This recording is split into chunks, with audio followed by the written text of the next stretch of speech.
Just last week, we told you about a diner on Long Island that stayed open to feed first responders during the blizzard. Jennifer Bisram was out there talking with people during the storm.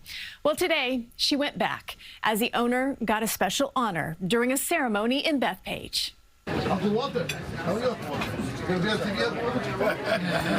Customers call it their kitchen away from home. Since I'm a kid. Since I'm a kid in those days. Where they're greeted with warm hugs and friendly handshakes. Enjoy your meal, sir.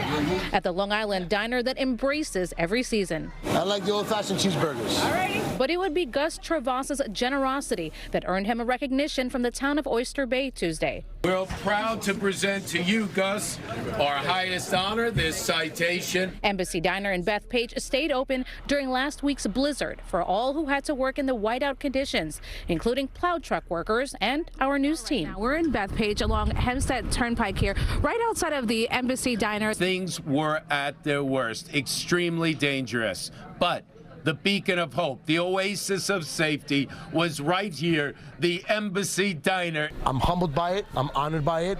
I'm overblown. I'm blown away. I have no words to express. He even gave 80 free breakfast meals to nurses and staff at St. Joseph Hospital. Gus sent over French toast, pancakes, sausage, bacon, eggs. Diners say they keep coming back for the food and service. He was here for all the emergency people and all the people that couldn't get to the food store, and he has a big heart. Tsiorvas comes from a law enforcement family. And I would do anything for our community. I would do anything for our hospital. I would do anything for our first responders, for our essential workers. Those guys were cleaning our streets. They were trying to make us safe. So to be able to feed them was my honor. It was my privilege. In Bethpage, Jennifer Bisram, CBS News, New York.